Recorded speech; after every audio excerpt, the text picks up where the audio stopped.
Do you ever think that like Rod Stewart ever just goes, just keep on rodding, what? Rodding. I don't know. What, like always over the toilet or something like that? Maybe he was just jacking it, you know? just Rodding. I don't know, it's hard to do. He has a hard voice to do. I don't know, it's like whenever I think of like, keep rolling, what? I can use that for like all kinds of stuff. You know, we're doing a podcast right now, so it's like, keep podding, what? I know, I heard you sing the pod version. I'm like, what would Rod Stewart, what would he say? So, I don't know, that doesn't really come to my mind so much. Here, but here, Rod Stewart would have a fucking great podcast name. He could have it called The Rod Pod. The Rod, there you go. Rod Pod. Hey, this is Rod Stewart, I'm doing The Rod Pod, okay, everybody? I actually did not... Get your dicks out and say hey! I don't know if you'd do that, but that'd be pretty cool. Hashtag Rod Pod dicks out. Like Rod Stewart's just getting all hip with everything.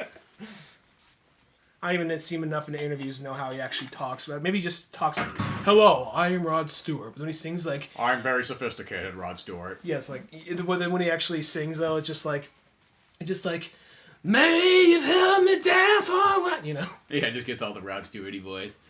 Well, welcome to Old Man Always Podcast. I'm Spencer Scott Holmes. I'm Ryan Dunigan. And it's just been one of those kind of days, man, you know.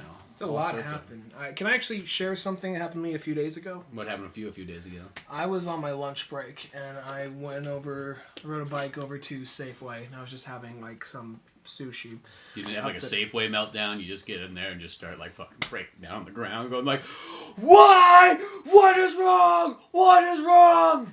Not yet. No, okay. not yet. But no, I just went to, it was in my lunch break, I just rode over to Safeway, and just, they had, like, sushi there, so I just... was sitting and I was out like on the side of the parking lot just eating kind of like near the entrance with the side eating sushi, and I started to kind of slightly choke, that point where you can still kind of breathe, like it's stuck in there, and then I'm like drinking something, but then at the same time that's only making it worse. Usually it washes it away, but it was only making it worse, and I was starting to gargle, and I was starting to actual choke, like, oh my god! You realize that there's nobody there to fucking save you. Here's the thing. There were people around, and I start trying to like almost not make a big deal of it, like just kind of like hitting my own chest, and realize it's not working. It's not working. Just almost marking it. Just pounded the chest. Yeah, exactly. As hard as I could, and it's not working. And then like I just start like I reach into my throat to try and pull it out, and I manage to get a little bit of vomit out, but not actually. It's still in there, and I'm still trying to get like that. So everybody around you just probably thinks like, "Oh my god, look at this fucking hobo!" Homeless. Exactly. And then I start doing this thing where I'm just like, "Fuck!" I'm looking around, like I yell out, like, I mean I can't really yell, but I'm like, I'm choking, and people are literally walking by me, just give me this look, like, okay, just keeps walking, like, I am choking.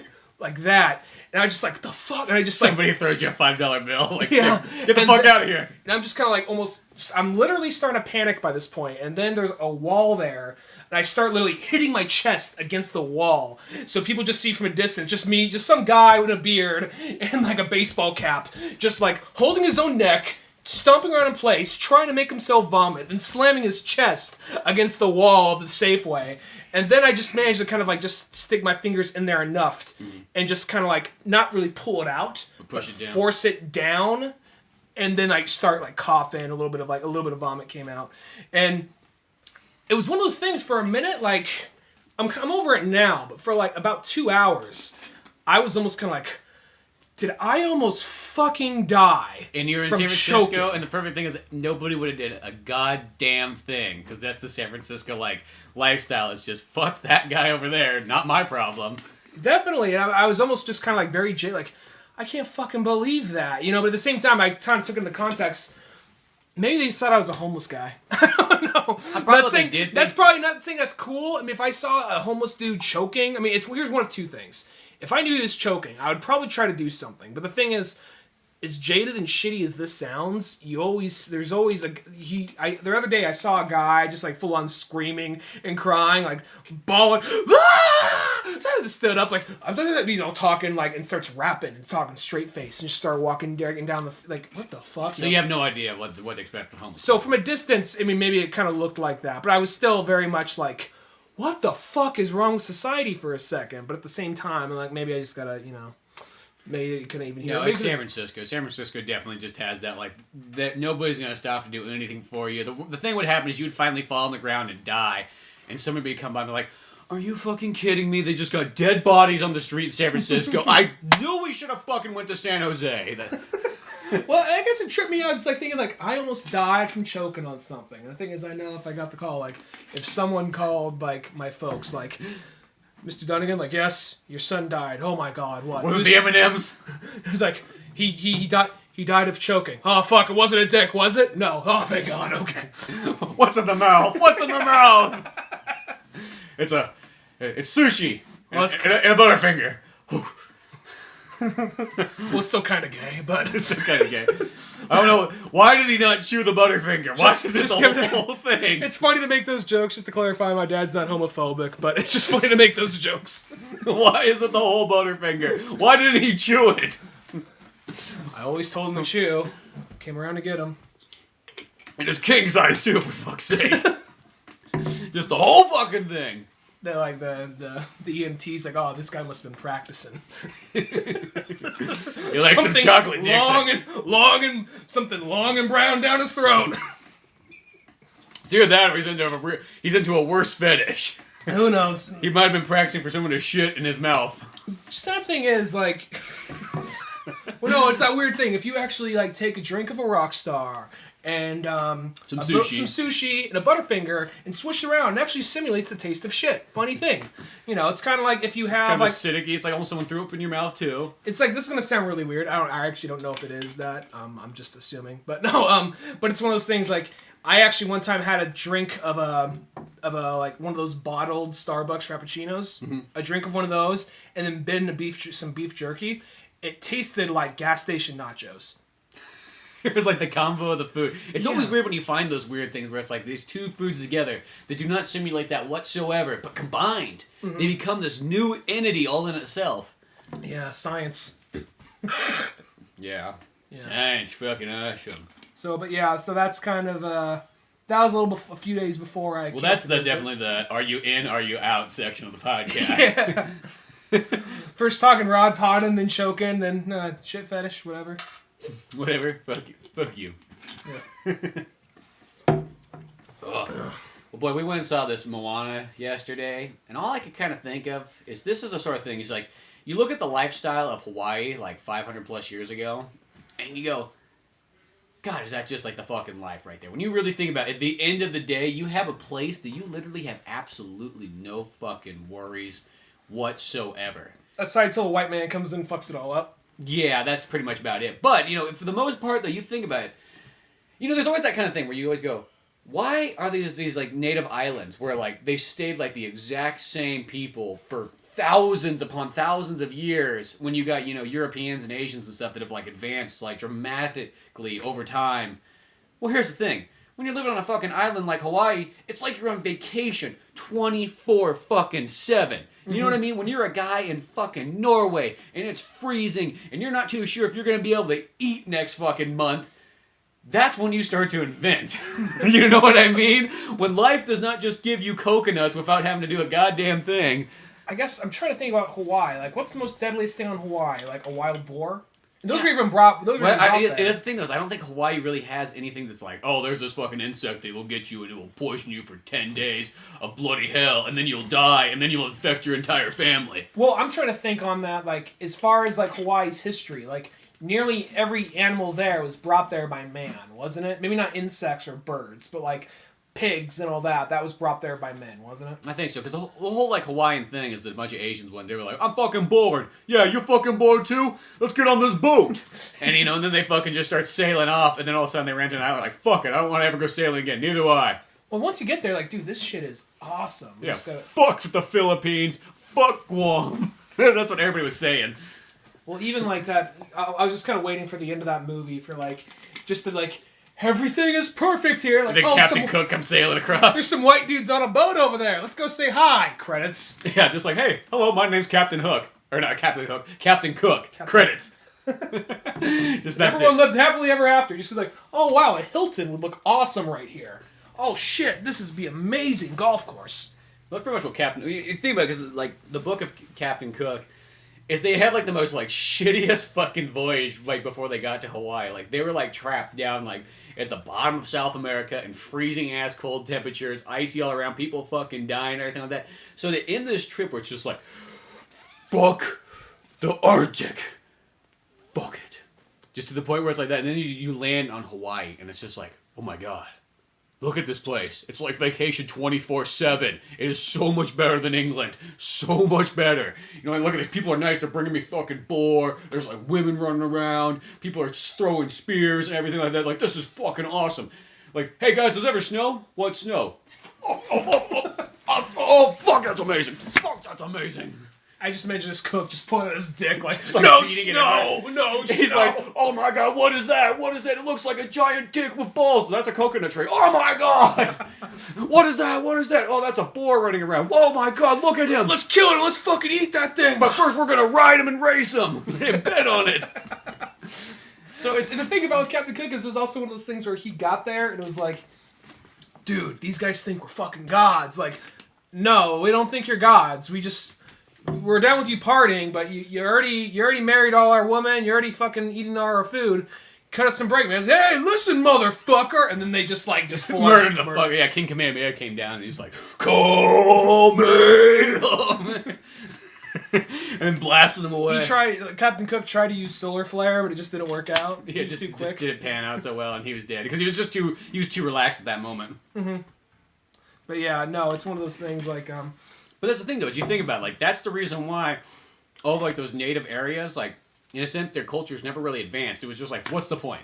You know what I mean? You hit the pinnacle of life. Well, the whole movie, actually, going back to that movie, we're probably going to talk about more details, so spoilers ahead, but, like, the whole aspect of that is, the movie is almost like, the dad is almost like, why advance? We got everything we like. Don't go past that fucking reef. Don't go past the reef. And then, like, the whole movie comes about, like, let's find some more islands, where it just seems like, I'm kind of like, why? I mean, I like the movie, and I get what they're trying to do. Like, we're prideful, we're voyagers, we explore more, but I'm just like, yeah, it's a pretty sweet fucking island, though. You voyaged once, and you stopped. Yeah. But it was kind of like, because, you know, like Rock brought the lava monster and all that kind of shit, so whatever.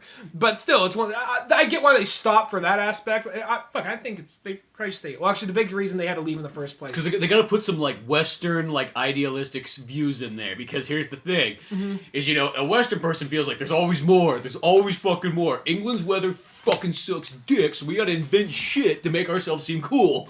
Yeah. Like, check out this iPad. That's fucking cool, right? You know? Check out the 1700s iPad. It's just an Etch-a-Sketch. Yeah, just like... with wooden knobs. Yeah, exactly. Well, this is how you use it. You go like this. You go, oh, Alfred, get over here. Okay, I'm thinking of this, this, and that. Now go find out what it is and bring me back the answers. That's Batman's iPad. Just right. Alfred. There's a butler. He doesn't even need Google. He just has Alfred. But no, whole thing with that movie was because they do in the thing like the reason why they leave in the first place makes sense because they gotta go like the island's being infected by some evil spirit type shit, so one of them has to go out and find it. But the reason like okay, that's we're all leaving. Oh fuck, okay, whatever. Like oh, I thought you fixed it, Moana. Fuck, we got to get the boats out and leave again. I guess first we probably talk about what the movie's mainly about.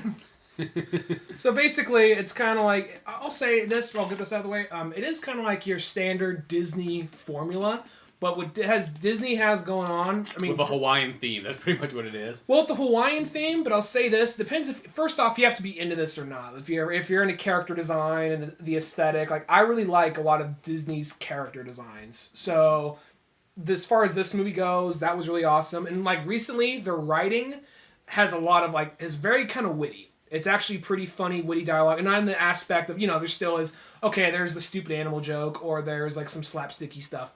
But this does actually have some very witty dialogue between the main character and Maui, played by The Rock.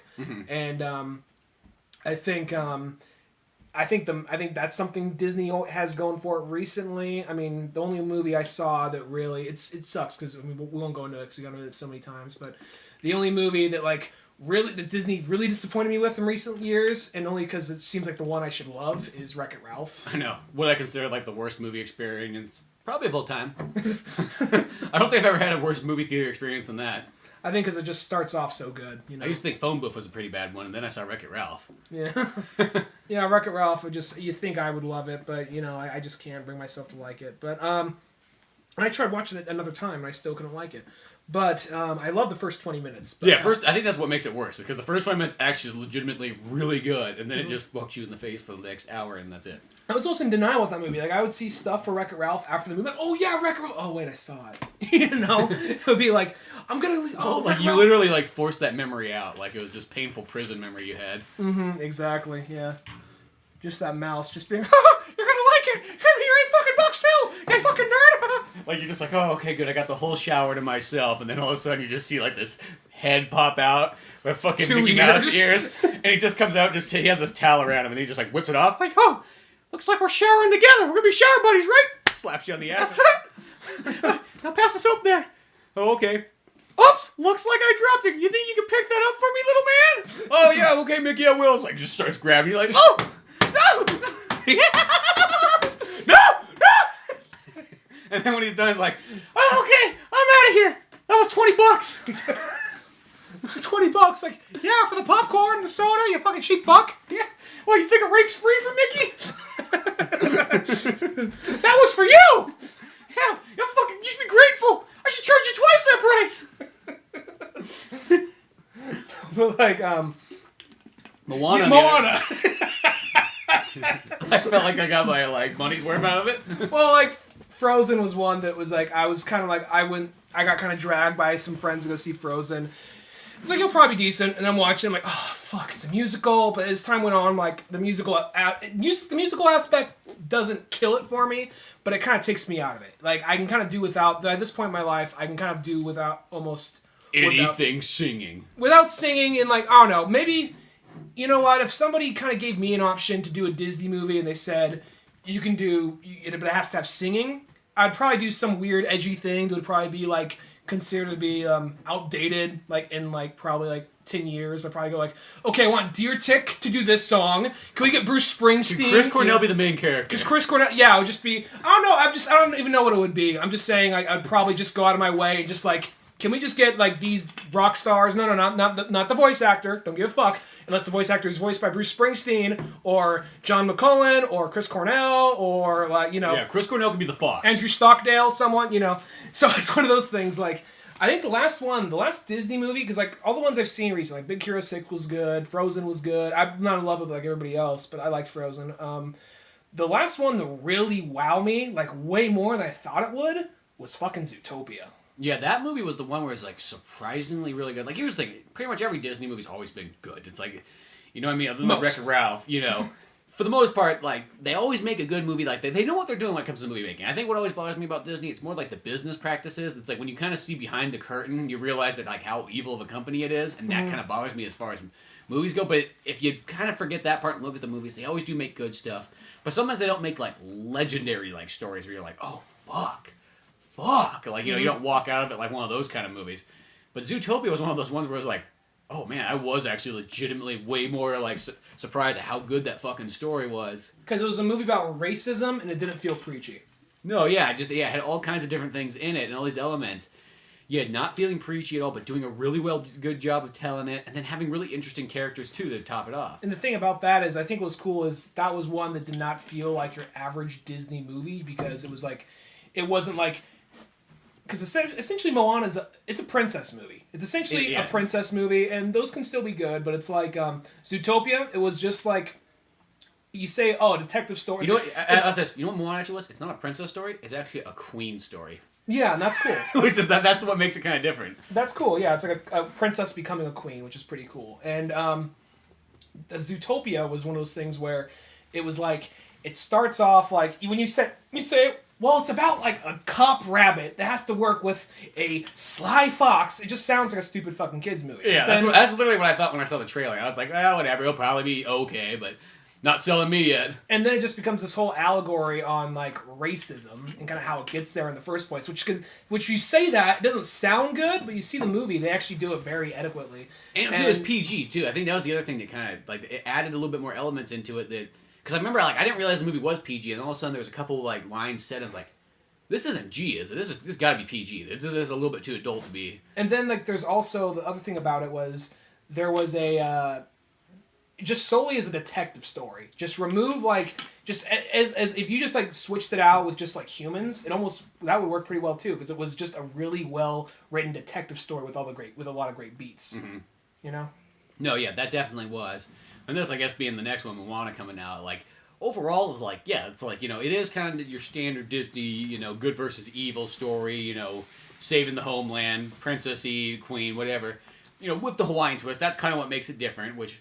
Obviously, I guess Hawaii's the popular thing now because you got Pokemon being all Hawaii themed. You got this thing coming out. I didn't think about that. Hawaii's the comeback thing now. It's the end thing. It's Hawaii. Yeah. Actually, Hawaiian shirts will be everywhere again. Be just like the 90s. Yeah, well, I mean that's like, I remember I said like, everything Al Pacino did for the Hawaiian shirt and Scarface was destroyed by Benicio del Toro in Fear and Loathing in Las Vegas. Now it's going to be brought back by Professor Oak. Yeah, I haven't played Sun and Moon yet, but.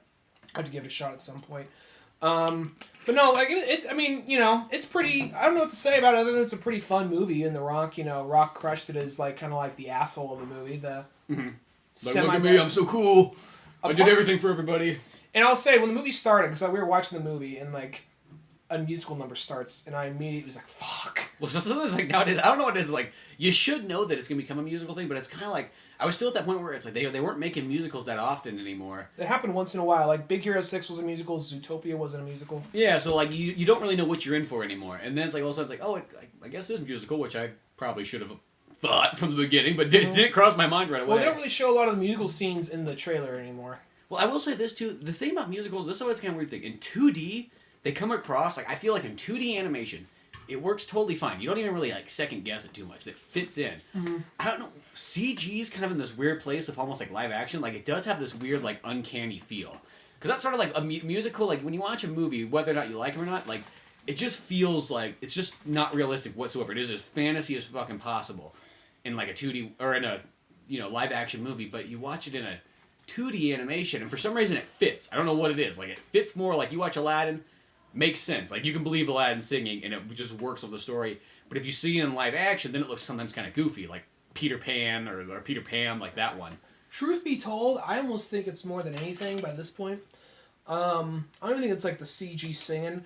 I think it's more of a just an age thing. I think we're able to accept it when we're younger because they're kids' movies, and we saw when we were kids, and we grew up on when we were kids. And by the time Toy Story came out, they're starting to phase out all the musical aspects of it. And since Toy Story, there's been like some traditional 2D animated movies, but it's slowly, or actually really quickly going it converted real fast. Quickly. It was like Toy Story came out and 5 years later it was like not cool to make 2D anymore. Yeah, and even Toy Story was one of those things like they were like, it shows a lot how much one movie can change an industry because they're like a 3D animated movie, what? And then that became the new standard just after that one movie. Well, because I kind of think about that now. You watch a movie like Moana or something like that, and I remember I asked you this. I'm like, do you think Disney and its audience just kind of look at 2D like it's equivalent of doing like a stop motion special effect in a sci-fi movie today? Like it's just old technology? Because I don't really look at 2D like it's old technology. I still consider it just as cutting edge as anything else. But I have a feeling that people like I think the general public and Disney themselves kind of go, no, 2D is doing special effects the old-fashioned way. We're not. You know what I mean? If we're going to do special effects in a movie, we're going to do CG. We're not going to do fucking models. Why would we do a 2D movie? I honestly feel like I can't really have anything to back this up, but it's just more speculation. And plus, I've played around with Daz 3D in the past, just checking it out, just because at one point I was considering, maybe we can do some some 3D animation, just the packages you get to buy each character or each setup is like, gets really expensive after a while. So I'm like, nah, so I just got this free software on there now. But anyway, getting off topic. I played around with Daz, and I almost feel like maybe it's a possibility. Not saying it doesn't take a lot of work. I almost feel like 3D animation, to some extent, is kind of easier. It definitely is. It's not somewhat easier. It is easier. And it's one of those things I feel like it's probably hard for the guy who has to construct and make the character. But when you got a whole team of people that is rigging and moving the characters around and doing all that, it's very, I could see, and plus there's a lot more time to fine polish everything. Where if you do a traditional 2D animation, I'm sure that they use computers and it's all... They have whatever they were making, the last major 2D animated movie they did, like Frog Princess or Treasure Island, Treasure Planet, whatever. They, even though those definitely, they had probably whatever was cutting edge for 2D at that time. But I feel like there's probably a lot more things you could fix and make it less cheap, maybe more cheap, in like 3D animation. Well, because here's the thing: you go back, you take like, okay, we got the Rock's character. Well, I want him to wink and move his arm on this side. Now, if that was a 2D movie, it'd be like Done. oh no. I mean, like done, like that's done. We can't go back. Yeah, it'd be exactly. It's like, well, yeah, we could go back, but it's going to cost us like another $5,000 or $10,000 to do this. You know, where in a 3D one, a guy just goes, okay, good to go. Like, to me, really, I'm not saying 3D is not hard work. It's still hard work, but it's not nearly as labor intensive as like a 2D one is. So, and the thing too is like the hardest part I feel of always 3D is, you know, rigging your character and getting set up. But once they're all set up, you pretty much are good to go from that point on. You never have to draw that character over and over and over and over again. Yeah. You already have them set up. So that's kind of the nice part there. And I'm pretty sure that's also the main reason, too, is that more and more they get advanced with it, it's just easier to control, easier to maintain. Because now I feel almost 2D is sort of saved. More than anything, it's made for, like, artsy projects. Because really, in the last couple of years, what was the last 2D movie to come out in theaters? I mean, I can think of some foreign films. That I'm not straight to DVD. Not straight to DVD. I'm talking like foreign, like independent released movies. Like, yeah, exactly. No, I mean like full on, like a major American. Yeah, major motion picture. Major American motion pictures. Yeah, no artsy things. No, you know, anime there's still that stuff, but I don't. Anime's been getting more like, you know, because we got like 2 DC Direct Batman movies that went to theaters, so that's something. But it's still, they're very limited. They're limited release, but they still actually made back some money, which was surprising for them. But still, that's still not really a lot. There is. I'm not saying 2D is dead. I'm just saying as far as selling it to the masses, it seems like it's like an old fashioned thing. I think it's more than anything just like, I think essentially it's cheaper and it's easier to probably control. Exactly. I know that's the reason behind it. And I think that's also why you just don't see it anymore. And I just kind of wonder if the audience themselves just... Because they're not going to think of like, oh, it's cheaper and easier to control. They're probably more like blown away with it than they actually are 2D nowadays. I feel like there's a time where people... I don't think people are really blown away by 3D anymore. Maybe if you're a kid. But I mean, there's a time where people are like, oh my god, look at it! You know, that's what people were saying when they first saw Toy Story. Well, that's what we were saying when we first saw Toy Story. Yeah, like, exactly. What the fuck? I just saw Lion King last year, and now I see that. But in the long run, you go, well, fucking Lion King looks way better than Toy Story. Well, now Toy Story almost looks like PlayStation 1 cutscenes. The original Toy Story. Not that bad. No, that movie actually, I think, is the way they design the characters, they hold up well. The only way they show the humans. Yeah, when they show the humans, that's the only part that's like, oh, there's 96. There's that uncanny valley thing that comes in. And, I still have trouble thinking, oh my god, that movie was 96. Like, but God, it might have been even older than that because 95. 96. Yeah, it had to be 95 because there was a Super Nintendo and Genesis game. If it was 96, it would have been like an N64 or PlayStation game. Yeah. Well, as far as that goes, I could still see just. I think that I'm not gonna say 2D is totally dead as far as theatrically. Maybe it just takes one movie to come out because a lot of the recent Disney stuff I've seen. I can actually see a lot of those because they're almost in like traditional Disney style. The way a lot of them look is almost traditional Disney style characters, but I can actually almost imagine those being 2D and probably still selling well. It's just they just know it's cheaper, so they're just gonna keep on doing that. Because the thing about Disney is right now they're doing a good job and they're being pretty like progressive and kind of different. But what happens is Disney will I notice usually, I'm sure there's some Disney historian that could probably punch me in the fucking face about telling you how I'm wrong, but just this very violent Disney historian. What'd you fucking say? Gets up, or he's just like fucking body slams you through a bed or something like that. Just some roided out dude with a fucking like Disney with a fucking Mickey Mouse hat on, you know. like yo, we're going to Disneyland, son. I really want to go to Universal Studios. Fucking grabs like, don't you fucking ever say that again. We'll never go to fucking Universal Studios. I fucking hate Jaws and I fucking hate you. I don't have to like you, boy. He just like rips off his shirt. Now put this goofy hat on. Just like slaps his. You're my fucking Jughead bitch. You know, Goofy is kind of the Jughead of him. Yeah, exactly. But no, but he just rips. I catch you with some fucking Harry Potter one in your hand again. No Warner Brothers in this place. No. He just like rips his shirt off. He has like a tattoo of the beast on his chest. Giving thumbs up. But I think that it's shit. What was I saying? No, he would have a tattoo of fucking Gaston giving two thumbs. Gaston. I just mentioned big says, hairy dude. underneath it just says, no one fucks like Gaston. Gaston. Right over his gut. Yeah, right over his gut. Or it's like a tattoo of he has Gaston's like face on his stomach and works down his lower body, so it looks like his lower body's all Gaston. Yeah, like it's just like he looks like it's this Gaston's cock fucking hanging out. And then like as it goes down his legs, it's fucking Gaston's legs. It's so fucking weird looking. Yeah, that guy is devoted. No. Yeah, so There's something I was gonna say it was something regarding about the Disney history. not about regarding. Oh yeah. So Disney, they seem to kind of have this point where they'll get like really like, this shit is fucking working, just cranking this shit out, people fucking love it, and then at some point they seem to kind of run into the ground. I know that's anybody, that's not just Disney. At the moment, I notice they are doing a lot of more like, I don't want to say politically correct, but like I guess kind of progressive stories, because a lot of them it's like they're actually trying to get like less white characters in there and be more multicultural, and then on top of that having a lot of strong female characters rather than having being saved all the time. And plus the writing happens to be really good in a lot of the movies. So that's not every movie, that's just a lot of their movies, but recently at least. But and then plus, you know, they're doing a good job with Marvel and they're doing a good job with Star Wars so far. So I think that eventually... Even if the Star Wars ones depends who you ask. Seems yeah, like this day and age. Well, a lot of people... I mean, here's the thing with Star Wars. A lot of people will say, like... What I think about Star Wars, if you want to get to that real quick, open that can of worms. I think that it was pretty good. I really liked it, and I actually liked it more than the prequels.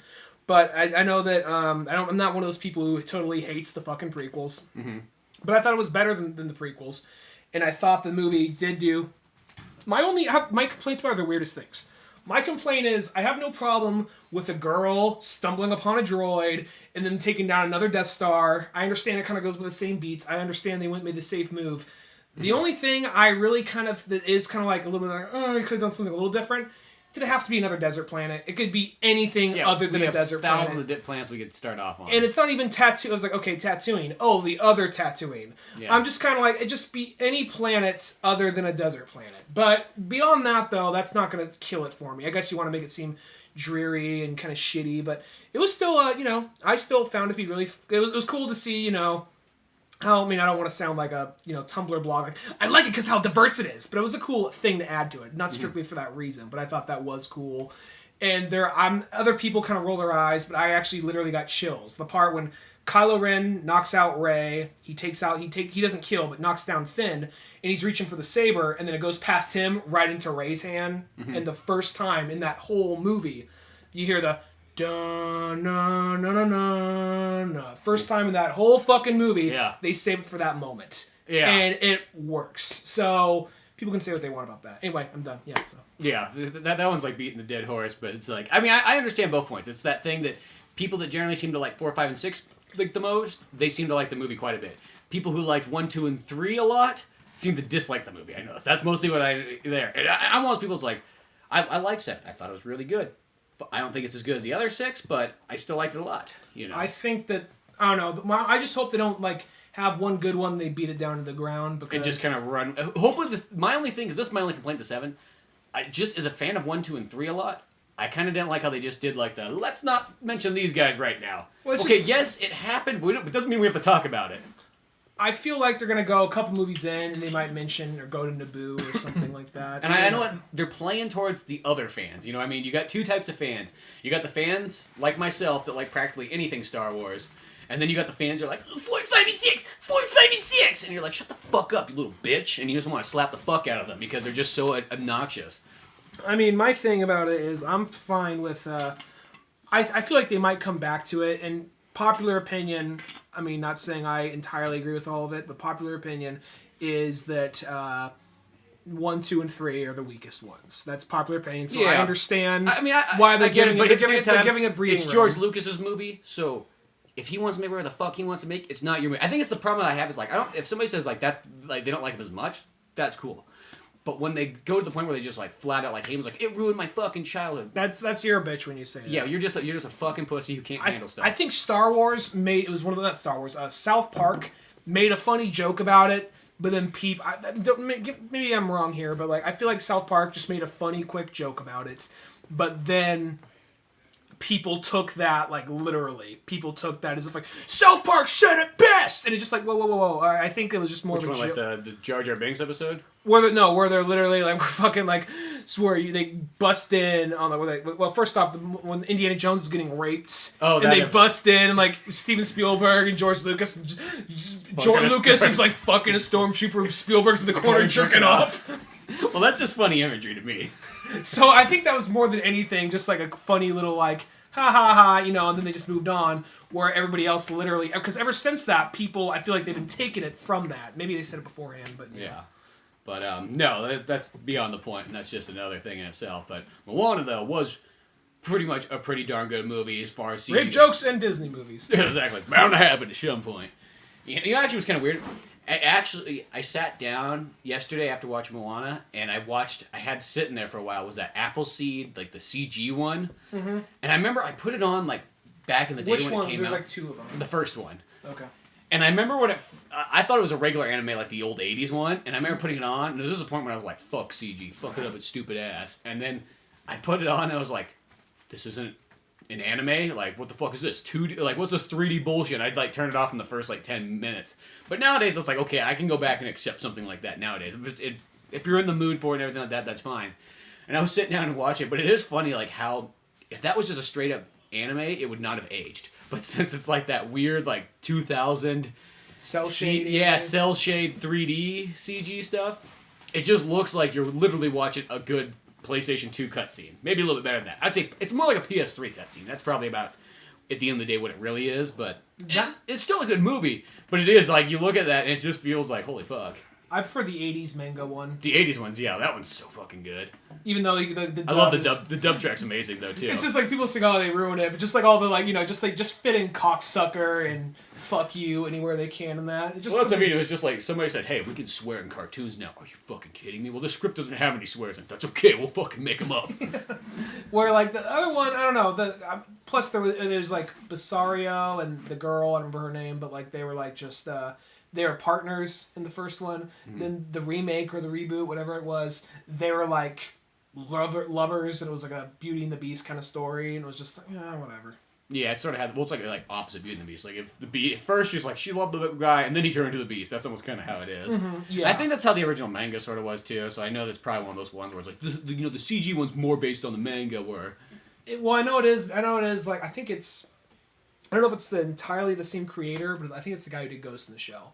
I think so, too. I think it is. And I don't know if they, like, trimmed it down and made it, like, more simplified, because usually Ghost in the Shell, like, both the series and the movies, I never read the manga, but the anime series and the movies ask very existential questions and a lot of philosophy, where both Appleseeds, they had a little bit of that, but it seemed to be a lot more of, like, let's just cap some fuckers, man, you know? Yeah, put a bit more of that in there.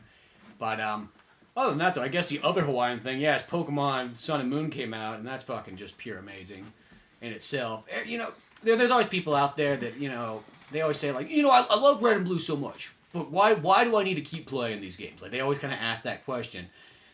And sometimes I feel like, unless you sit down and play, like, the last, 10 years worth of Pokemon, each game, even if it might look on paper like the same thing, it's all the small things that always get updated and all these things like that just really actually make the newer ones. Red and Blue is definitely the classic, but gameplay-wise, it's like, the more modern they get, the better they play, the better everything kind of runs, and just, you don't have to deal with so much of that other crap that you put up with as a kid, but it's like, now it's like, I don't want to deal with that, I mean, I think of all the problems with Red and Blue. It's a glorious game, but you remember, like, when you went to go catch a Pokemon, and you're like, fuck, I almost got this Pokemon, got him, like, weakened out, you throw the Pokeball, you catch it, and then it goes, oh, there's nowhere to transfer it, your box is full. Remember shit like that? Like, I think people forget those kind of things. It's like, that fucking sucked, Or just even other things, too. It's just, the game, I mean, for what it was, you didn't have the run feature. Like, when they add the run feature in Pokemon, it's like, oh, this is great. I can go everywhere. I don't have to ride the bike every single time. I can just run. This is perfect. Just all those little things like that. Or, I love the experience share. Like, having that, and the Pokemon Sun and Moon, they give it to you, like, right at the beginning. That's such a nice thing, because then it's like, before it was like, there just wasn't enough time or people to battle to actually equal your Pokemon out, so you pretty much had to pick 2 or 3. There just wasn't enough people to fight unless you're going to fight your friends all day long. Mm-hmm.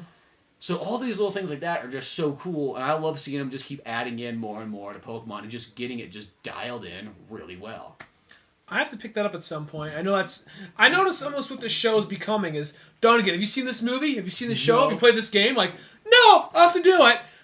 Maybe 3 of those things I've done over like 200-something episodes. Exactly, but no, this game it was well worth like dusting off the old 3DS because I really hadn't played 3DS in seemed like quite a while. It was just one of those ones. Not saying there wasn't games coming out for it, but there wasn't something that totally jumped out like, oh man, I gotta fucking go out and get that game. Well, this seems like something that I actually probably would really legitimately check out. And to go a few episodes back to stuff you suggested, I actually did see The Accountant, and I did really like The Accountant. But going back to a few episodes regarding that. But anyway, as far as the 3DS goes, I actually might just pick up this game in a paycheck or two, just because It's so cool. I need a new game, but there's really not a whole lot jumping out on me on PlayStation 4 at the moment. So, well, to me, it's like, it was almost picking up the 3DS again, and I made sure, I went out, and like, you know what? I've always been that person who I get a Game Boy when they kind of first come out, and then I'm stuck with like Generation 1 of whatever the Game Boy is. Mm-hmm. And, they get, the 2 or 3 or whatever it comes out next, and they're just so much better. It really makes the experience different. You know what I mean? Like, when I was a kid, I had the Game Boy, and then there's, like, the Game Boy Pocket. Well, I didn't have a Game Boy Pocket until way later, but I did get the Game Boy Color. That was about the only one I was ahead of the time. But then when I had the Game Boy Advance, I didn't get an SP for a long time, and I didn't get the little light one or whatever. What the fuck was that one called? The mini one. Mm-hmm. Remember that one? Yeah. They had, like, the fucking amazing screen on it.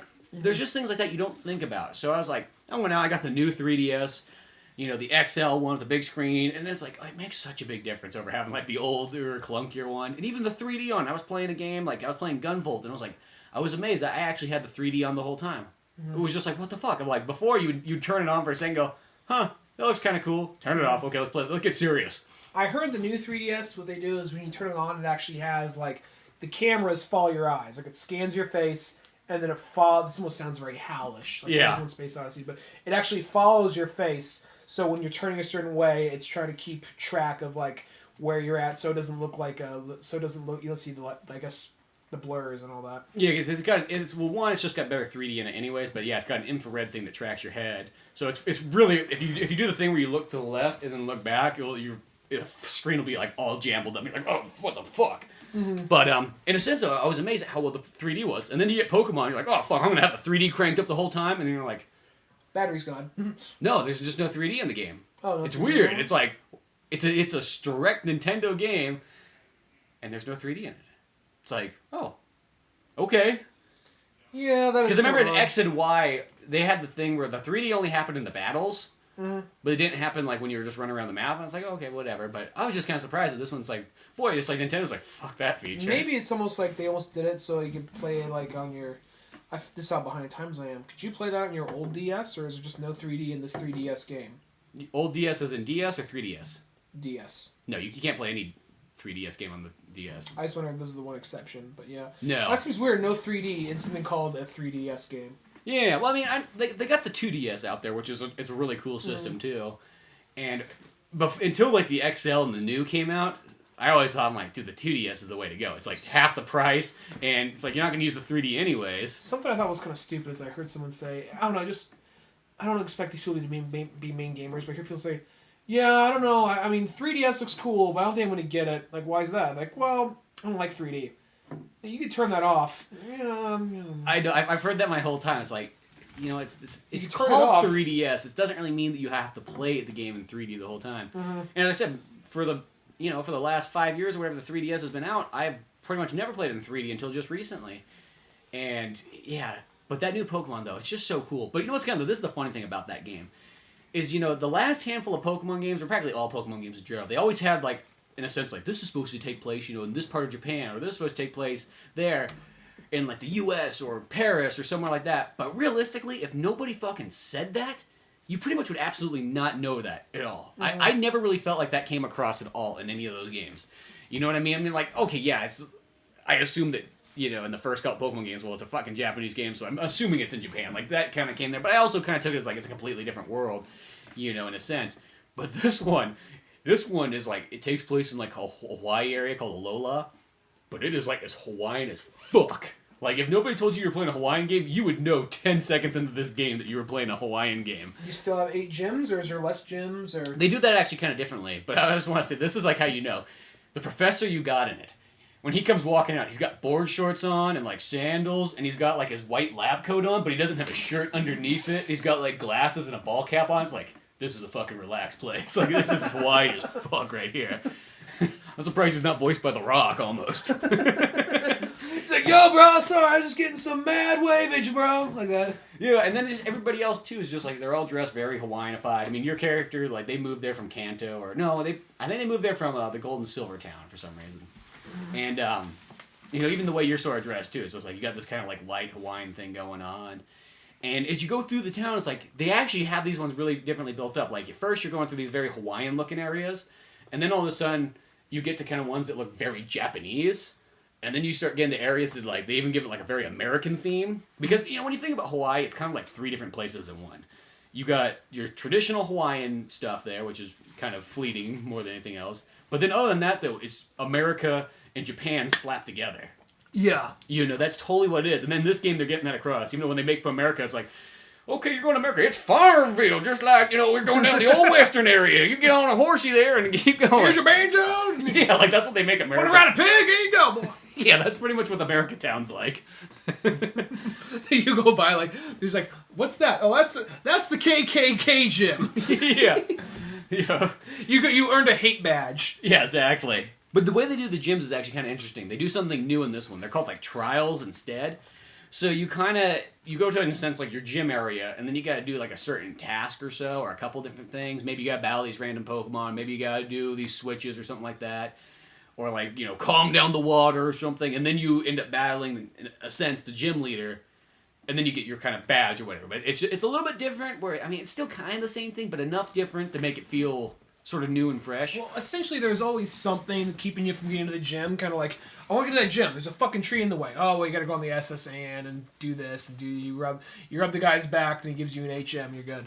Where I guess I mean, it's kind of the same thing when it gets down because there's always something stopping you from getting to the gym. This one's a little bit better except Pewter City. This one's a little bit better. There's not as much things stopping you like that. Like, in this one, it's kind of like a little bit more progressively, like, fluid the way it goes. Instead of just, like, showing up and just like, oh, what the fuck, I can't go any farther. Mm-hmm. Like, this one, it's just always kind of leading you along. Now, they do have, like, a lot of fucking cutscenes of, like, talking in this one. It's like, every single time you get somewhere, it's like, oh, fuck. Is the dialogue actually good? Because a lot of times, I was playing Black and White, and dialogue still came out as very kind of clunky, sort of. It's not bad. I mean, like, you know, it's toned down enough to make it kind of, like, kid-safe and things like that. But it's not bad. There's nothing wrong with the dialogue. But sometimes, too, it's like, okay, I'm playing a Pokemon game here. I do not need to have these long-winded conversations with all you fucks every single time we get to a new place. Because the thing is this is the one where, like, just like how X and Y was, they kind of have, like, a group of people, so it's, like, not only, it's, you know, it's, like, you walk around, you got the professor, like, walking around and everything like that, and then there's, like, this little girl's like, I don't like fighting, I just like protecting my one Pokemon and, you know, hanging out. And then there's this Hawaiian kid who's always following around, who's pretty much just, like, the Ash of everything. He's always like, I'm a fucking idiot! Like, this guy right here just beat the shit out of me! How about you battle him instead? And you just go up there and, like, fucking whoop his ass, and you're like, yeah, that's how it's done. Bitch. Yeah, fuck you, Hawaii Ash. Is it just, it's one of those things, like, it's okay, they gave me a badge because they felt sorry for me. It's close. I died a little bit ago. It happened this time before you got here. I died a little bit ago. My Pikachu cried hard enough. I'm back to life for some reason. He literally has a Pikachu. He does? He has a Pikachu. And this guy, this is what makes me feel like this guy is Ash as can be. Okay, you know how, like, in the other Pokemon games, whatever Pokemon you choose, like Gary or whatever your other rival is, always takes the Pokemon that's strongest against you. Mm-hmm. Not this guy. He takes the Pokemon that's weakest against you. Well, so I chose the fire Pokemon. He chose the grass one. Well, in Black and White, there was, I never finished it, but I was playing it for a while. Black and White, there was that thing where you did have two rivals. You had the guy who picked whatever was strongest against you, then you had the girl that picked whatever was weak against you. And they were your rivals, but they played off like, hey, we're best friends! You bumped into town too! And every time I saw them, I was like, fuck both of you! It was just like, it was kind of one of those things like, I wish you could, it was one of those things where you could actually say what you wanted to these people, and just be like, it's like, oh, would you want to battle them? He's so cool! Alright, see you later! And like, regardless if you won or lost. And it would be like one of those things like, they both annoyed me. Like, this guy's a fucking nerd. She's fucking stupid. I hated your two rivals in black and white. This annoyed the ever fucking. Yeah, this one, it's like, you could kind of say that the Hawaiian Ash guy is sort of your rival because he does things like, let's have a battle just to see where we're standing at, you know. But it doesn't, I don't know. Same time, it's like, good, I need that experience. Well, it's just, I don't know. I mean, I guess they go like, how many times can we make it the asshole? Here's an idea. Let's make you the asshole. Let's make him the underdog. Well, you know, speaking of assholes, though, in this one they got a new kind of Team Rocket-ish people, but they're called Team Skull. That's a cool name. It sounds cool. It sounds really cool. Sounds cool. It's, you know... But then when they show up, you get there, and they're just standing there, like, shaking their arms back and forth, and they're like, yo, dog, what's going on? Fool, we're here to take your Pokemon. But no, they're not black. They're just completely white. Is it more like...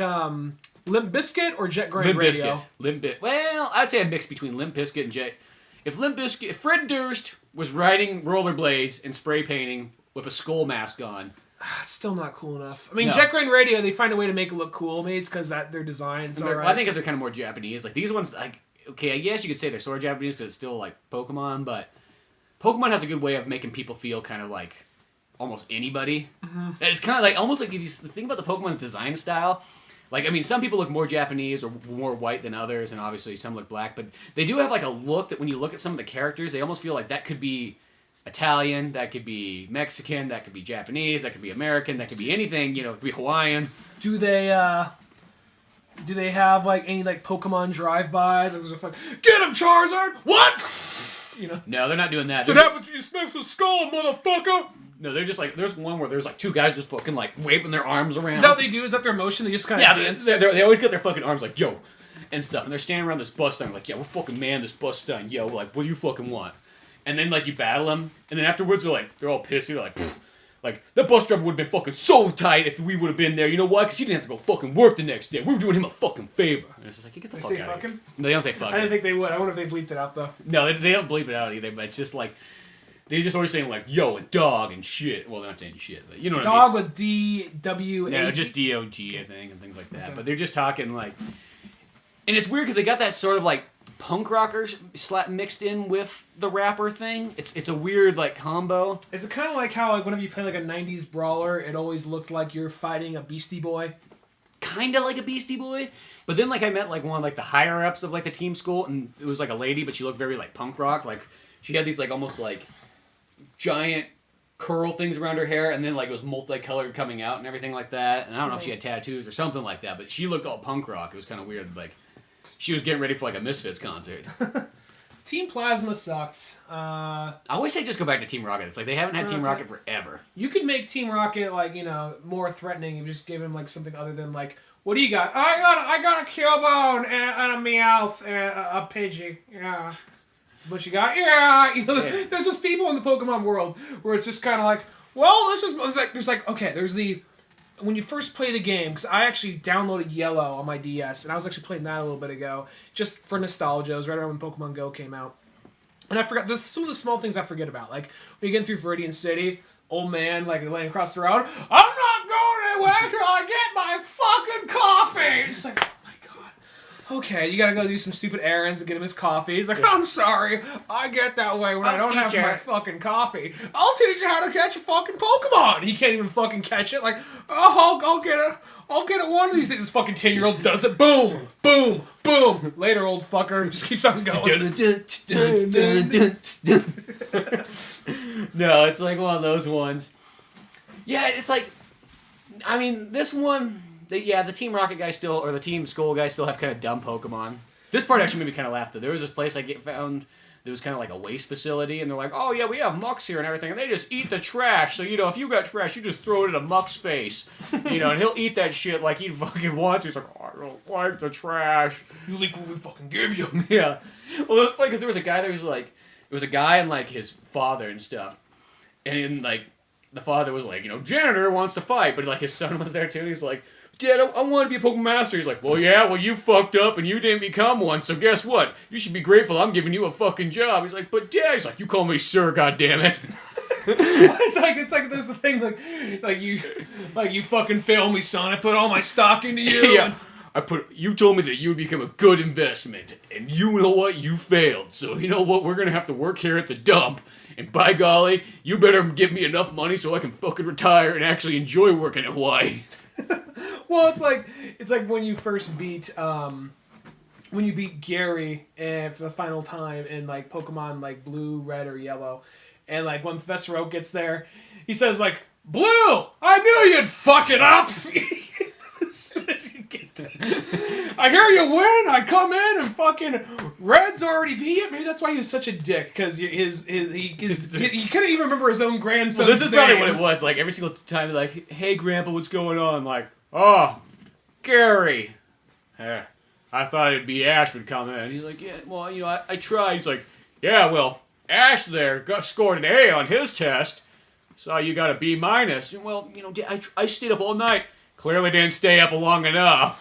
Ash, he didn't stay up at all. Let's call him Blue and Red. Let's call him Blue. Ash is too. Ash is retired. Ash was just bumble his way through. He just like almost like trip his way and happen Over to his get own over. balls, like, whoop. The pin like fucking spins in the air, just like bounces on the paper for a second, just happens to check all the right answers. Oh, okay, that's good enough. Going back to Star Wars, Ash's equivalent of Jar Jar Binks was your main character, and he was fucking going around. Pretty much. Let's just say that, let's say Qui-Gon was Brock, and Queen Amidala was fucking maybe Misty. Yeah, Jar Jar, that's what that story would have been, is Jar Jar would have been fucking Ash. Does that make like I caught this R2 and he doesn't want to be my friend. Does that make Obi-Wan Kenobi like Charmander or something? I guess, yeah, because he's all reluctant. He's being trained by Qui-Gon. I guess I'd make him like Geodude or Oh, there you go. Onyx. There you go. But no, because that's one of those things. Like maybe that's the reason like Gary and Blue just hate you so much, because Professor Oak's like, "Oh no, that red boy down the street, he has it all figured out. He's going somewhere, I tell you." I'm like, Blue, who just was fucking born into it. Yeah, like, geez. Grandpa, you mean it's Just not my... because I'm your fucking grandpa doesn't mean I have to fucking support your ass. Not my fault your parents fucking died. It's just Gary's room. It's like, just the it wasn't my fault. I left the stove on one time, and the house fucking exploded. You just had to go outside and play b-ball with the gang. It's one of those things. It's just like, you gotta leave your Voltorb in there. Yeah, you know. You forgot to feed your Voltorb, and it just blew up the whole goddamn house. God, I thought I showed you how to play Super Smash Brothers. Jesus Christ. And like, maybe it's just one of those things that when Ash walks in the room or Red walks in the room, he's like, "Oh, hey, smell you later. I'm so cool." He goes outside, like one little tear comes out. He's like, like that's the one person. He's just an asshole too, because he just has to be on top of. He has to be above somebody. he's just like he's sitting in his bedroom with like fucking candlelight on, like throwing darts at like a picture of like fucking Red's face on the wall. One fucking day, I'm gonna show him who's a Pokemon master. I'm gonna be the gym leader of this fucking shit. And then maybe that's like why in Gold and Silver, maybe like at one point he's like, you know, after Ash won the Pokemon League and captured Mewtwo, everything was good. He got married and everything like that. And then one night, his wife died of something poisonous that he ate, and he was never the same, and he went out to hide in the cave where Mewtwo was found. He's like, just one day, I was like, no, Gary fucking, like, sneaks in the house, all creepy, like, crawling the walls almost. His fucking good life is over. You know, like, he's, like, taking poison out, and he's, like, pouring it into, like, some drink. He's like, she'll fucking enjoy He's having Ekans spit into, like... Yeah, he's, like, taking an Ekans and, like, stretching it out, so, like, extracts the venom. Or like, what if like, you know, fucking Professor Oak then goes into his grandson's room and stumbles across like this notebook, opens it up, there's all like these crude, like scribbled drawings of like him murdering Ash. You're like, even your artistry is fucking shit. Yeah. Here's a picture of fucking Red drew for me of someone getting murdered. It's all like highly detailed, like Jim Lee style. Of him just beating the fuck out of Red. Or him beating the fuck out of like Blue. He's just like, tell you what, that's going on in the fucking living room. I'll put that on the fridge right there. That's artwork you want to display. What'd you pick again? An Eevee? Fucking loser. It's a girl's Pokemon. In fact, you know what? Your fucking cousin, she was a girl. She has a Charizard. That's a woman right there, I tell you. Kind of woman I'd marry. Not saying anything that's fucking weird because it's related to me or anything, but you know. Just putting it up there. Just putting it out there. I'm sorry, you're still here? Thought you left. I was actually just enjoying this conversation I was having myself. Now that you're here, you're ruining it. Yeah. It's funny, in Pokemon Moon and Sun, I finally ran into Professor Oak, and he's there, and he's like wearing a Hawaiian shirt and like fucking board shorts, and he's got like this fucking super like 80s mullet going on. He's like, yeah, I'm just kind of out here cruising, you know, checking out the Pokemon, learning new things. Surfing for some trim out here. I'm used to that Kanto shit. He's like, I realized that, you know, if I go out this far, Blue can't fucking reach me. Is Blue like the leader of the Elite Four, and like Red's like in the he isn't like Gold and Silver. In Gold and Silver, yeah. In Gold and Silver, he's like the leader of the Elite Four, and then Blue is out in the where Red. you fight, or Red's out in the like temple where you fight Mewtwo. Yeah, he's out there like, I don't know, contemplating life. It's like, after my wife died, I just had a mental breakdown. I couldn't be a part with normal people again. Or Blue's like, he knows. Deep down, he knows. Deep down, he knows. He knows there's only one person that would have murdered his wife. But he can't fucking prove it. He can't prove it. The one thing I had to beat him at. But no, Sun and Moon's a real sweet game. I think you should totally get it. I put about almost 10 hours into it so far. I mean, at its core, it's Pokemon as always, but boy, you know, just like the graphics are just a little bit better. You know, just everything about it's a progressive thing, and it's cool to see all those little things in there, and you know, they got a lot of features from X and Y. X and Y added a lot of stuff to it. That was a game that was kind of like, when I played X and Y, I was like, I love Black and White a lot, but X and Y was like, oh fuck, this feels like a big step. And this one feels maybe not as big of a step as X and Y, but it still is another step up, and that's real cool. Where is Black and White's America? Where's X and Y? That was the one that I think was supposed to be Europe. Oh, okay. Yeah, that's the one that was Europe. Oh, okay. And then I have no idea what Diamond and Pearl was supposed to be. Like, see, one of those ones, like all the older ones, I will say this. X and Y was the first one that was like, oh, okay, well, there's sort of an Eiffel Tower looking thing in this area. There's sort of things like that. I can kind of get, but like the first like 5 generations of Pokemon was kind of like, well, they just more look like a Pokemon town. You know what I mean? At the end of the day. Well, it's like okay. It's like, what do we got? Well, we got the one house. There's the General Store. There's the Pokemon Center, and there's the gym. Yeah. This is a city. This is Verde City. I don't know. We got a casino. You can go spend your hard-earned cash there. That's kind of like, I mean, none of them actually looked like towns till you got to like Celadon or even Pewter. Was just like, okay, you know. Well, I remember X and Y kind of had that thing where like they finally made the towns actually look a little bit bigger. Like there's like one like main city that had like the Eiffel Tower thing, and it was actually for a Pokemon game. It was pretty fucking big looking. So that was kind of neat. Black and White had that too, I think.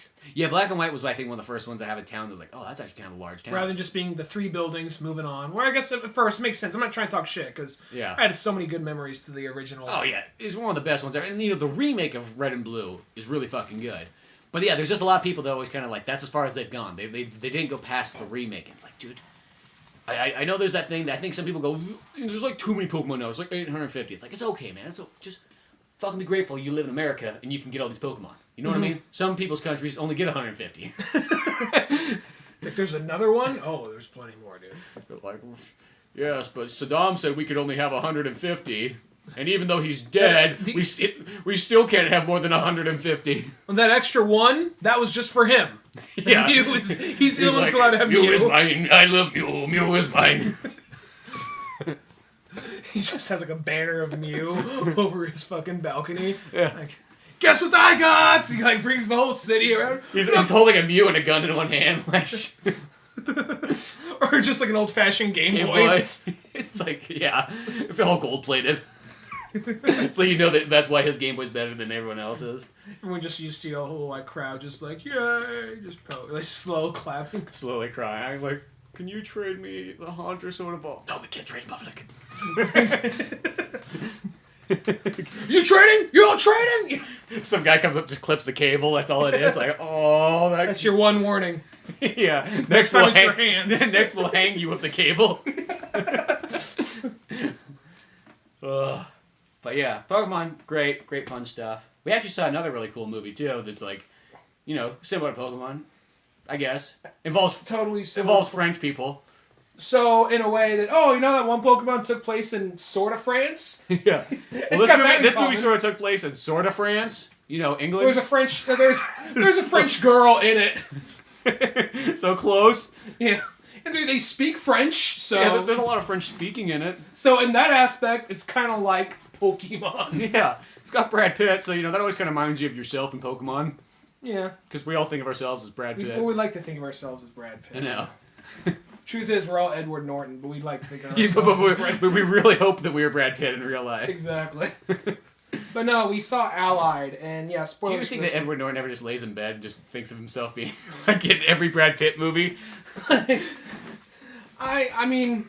He's Edward Norton, so he is pretty freaking cool still, but... It's cool. Yeah, I mean, it's one of those things, like, Brad Pitt is just, like... He's just got a fucking Troy poster above his bed. His wife's like, can we pull that down? Like, no! No. I like to stare at this for 3 hours before I go to sleep, and then eventually, in my dreams, I will turn into Brad Pitt, and then next thing you know, I'll be an Allied and fucking maybe doing what I want to do. I feel like, Brad Pitt's one of those guys. He's one of those, like... classic big time actors. I mean, he's the go-to. When people make fun of like, oh, the big stereotypical Hollywood actor, they sort of make fun of Brad Pitt, but he is really good. And I think that when he goes, I mean, this is speaking way ahead of time, but when he goes, I got a feeling he's going to be kind of like a Marilyn Monroe. Like, you're going to see him on a bunch of stuff. Everyone's going to be in like sad. 2050, or if not more, you'll just have like lighters of like Brad Pitt, and well, they still use lighters by that point. They probably wouldn't have those by then, but you know what I mean. You'll see all kinds. You'll see flying cars of Brad Pitt. There'll be like a lot of like memorabilia and nostalgia, kind of like a Jimi Hendrix or Kurt James Dean. I'm saying people that died young. John Wayne. I'm saying people that died young, but I think he'll be kind of like a John. I mean, let's say John Wayne. There's a good example. John. I think he'll be kind of like a John Wayne, but at the same time, like. I think of himself. I think not himself. I think of himself. I think of himself.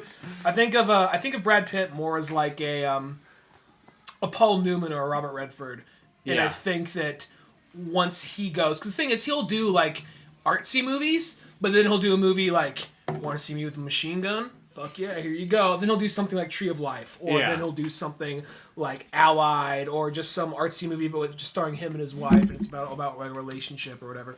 So.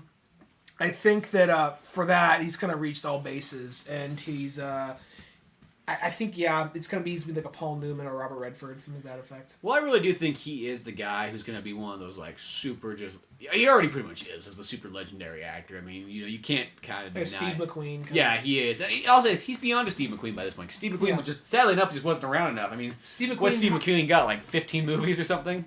Maybe 20? Probably got more than that. Yeah, probably more than that. But, I mean, it was one of those things, like, he has that kind of charisma to him. Like, he reminds me of like a Paul Newman or a Steve McQueen. I know they're not exactly the same, but just that guy who just comes across so fucking cool at the same time. Like, I don't know, whenever I see him in interviews, he always seems pretty cool. He doesn't seem full of himself. I think he came from a working class background and worked his way up, so.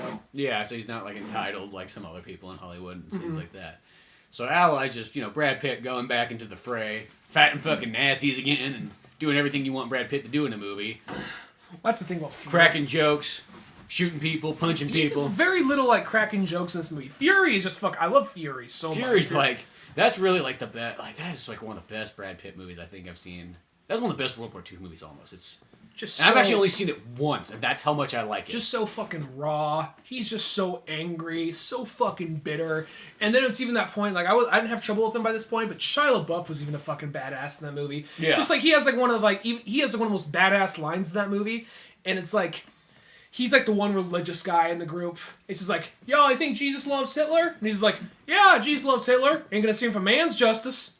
One of the best fucking lines. Yeah. So, and I think that like, but as far as like, Brad Pitt just likes doing his World War II movies, and I think this is an example of. And what's this? This is his third one, I guess. There's probably more than that, but I mean, this is. I was trying to think of like, I know because you got Glorious Bastards, you got Fury, Tank.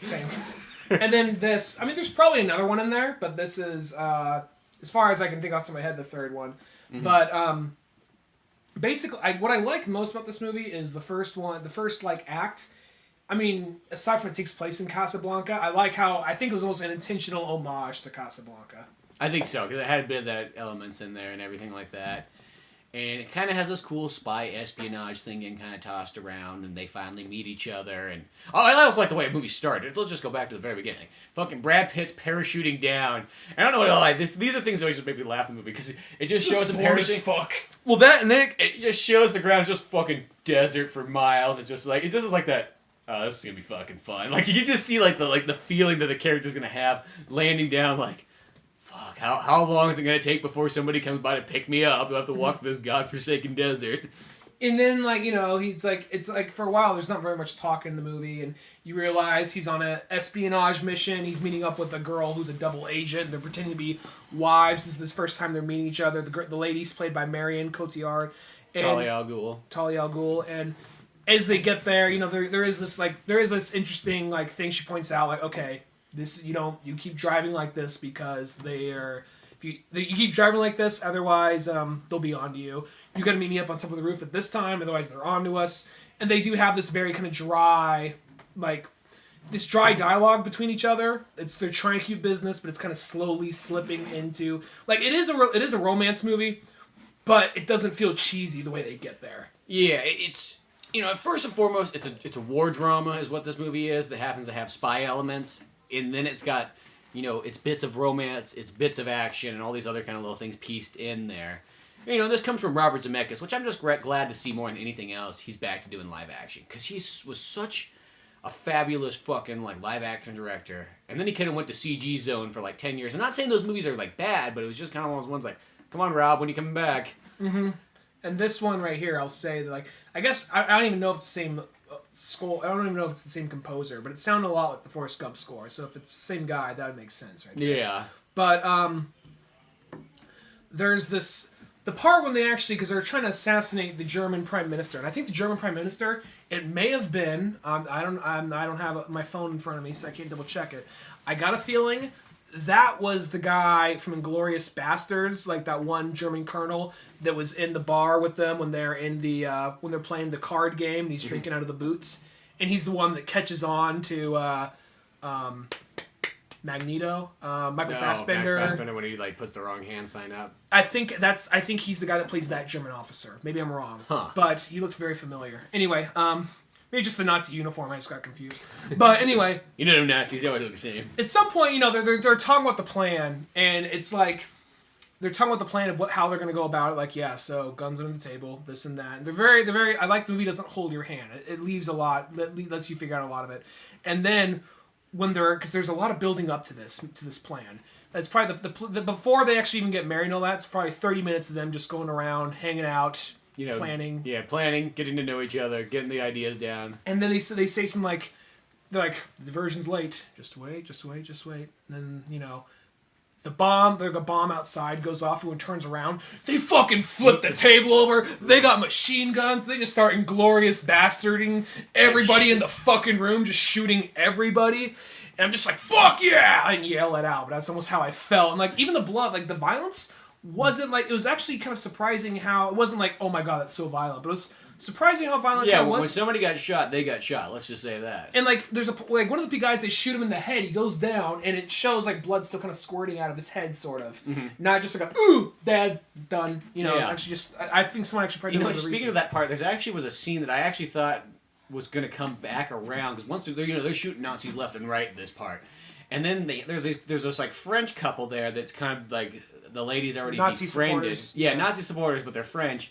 And she's kind of befriended them. And then all of a sudden, he goes over and grabs one of the guns and goes to shoot him. Oh, that's just notes I wrote. Okay.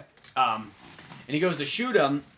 And Talia turns around and shoots him fucking in the head and takes him out. And then you see, the girl looks up and looks at him. And it was, at first, because, they do that thing where it's oh, fuck, that's going to come around to haunt her later on. I was she didn't end up shooting both the wife, too, because now they know. I think it kind of does. If it does, they never explain it though. I think you can kind of guesstimate it that maybe it does.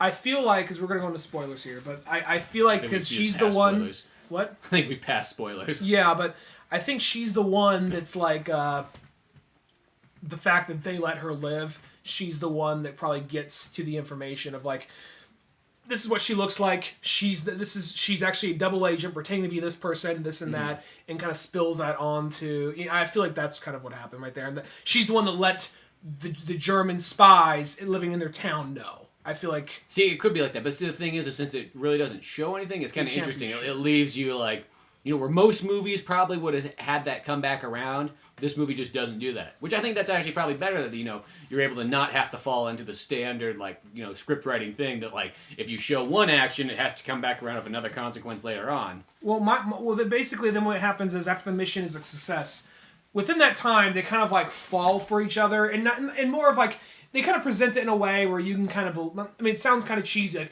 it was love after that, but, I can believe, like... It's World War II. It's World War II. Everyone's going to die quickly. They at least got that fear, that feeling it's going to happen. And something else I want to say I thought was interesting. They didn't make Brad Pitt American. He's Canadian. I thought that was cool, too, because you never get to see that too often. And people always forget. They're like, no, there was a lot of Canadians in World War II. Mm-hmm. Yeah, and... even so much so, they had Canada across the shoulder. And they would show it lots of times, like in close-ups, be like, "Here's his jacket, Canada." Oh, Canada! I was surprised they didn't have him singing that. Like he's playing that, like in the car. That all explains how he speaks French so well. He's like, well, it's he's French. Yeah, he's Quebec. So, but as far as that goes, there was because.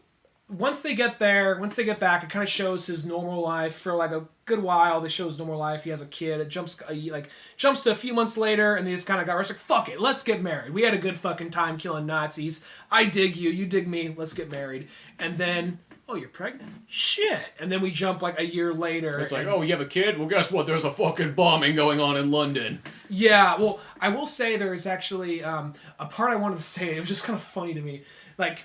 It's kind of like a half and half thing. At some point, they're just sitting there eating dinner or eating lunch or whatever, and Marion Cotillard starts to unbutton her blouse, showing off her bra, and Brad Pitt's like, "What the fuck are you doing?" She's like, "Oh, I'm just testing you, seeing your limits," kind of playing off half and half, like, A, I'm testing you, B, I'm fine if we fuck, Yeah. And then Brad Pitt's like, fucking get us fucking killed and fucking don't know how to do fucking. People get fucked when they fuck. He says something like that. Wrap the change back up. Yeah, it was really one of those. Remember California, that movie he's in where he plays like a serial killer. And California spelled with a K. It's all like, you bundle up that titty. He yells like Juliette Lewis. Literally, that came to mind. He's like, buckle up your goddamn skirt. No, that's pretty. Well, they have that's what I think is like. There's not just like the action, there's not tons of it, but the comedy's the same way too. There's not tons of it, but when there is, it's really funny. I don't even think it's meant to be funny. I think it's just you and me find it funny. I guess. Well, there's a part too where it's like, this goes a little bit earlier back, but they're sitting in this cafe, and he looks over and he's like, oh fuck, there's a Nazi over there. You know what I mean? He's like, you think you know him? He's like, yeah, I think I do. And he's like, well, what's the likelihood that you think it is that guy? 60%. Like, sort of like that, and then he kind of follows him back into the rest, or goes to the phone booth or whatever. Mm-hmm. And it's actually, there was a cool way that he killed him too. Is the Nazi goes to make this call, and it kind of almost sounds like he did recognize Brad Pitt, and he's gonna fucking call him in, and then fucking Brad Pitt just fucking chokes him out and everything like that, and then you see he's taking this bagel and he shoves it down his throat to make it look like he just choked on fucking bread. That was it. I was like, well, that's cool. I love those kind of things in movies where it's just that's just a kind of a new, refreshing way to show not just your classic, Solid Snake choke him out thing. Yeah, exactly. And I was like, we gotta go. Just drop some change in the thing. Yeah. That part was kind of. I think it was kind of funny. Just after that, just pulling the sheet over him, you could still see the legs just sticking out. So I think that's kind of. There are some moments like that are meant to be funny, but I think it's just kind of other stuff I was kind of surprised, people in the fucking 40s, they fucking partied. It's just they're having just a house party, and just that, nah, just that old time, you just imagine, we'll just be dancing. But you see people, fucking in the closet, people doing lines of coke. Well, because everybody knows that there's, you could just all be dead tomorrow. I think that's the main reason what caused that, is just, super, World War stuff, just puts you in that edge that we're all gonna die, so let's get high. Pee on the ground, jump around. Iggy Pop's most popular song ever. Actually, not really, but yeah.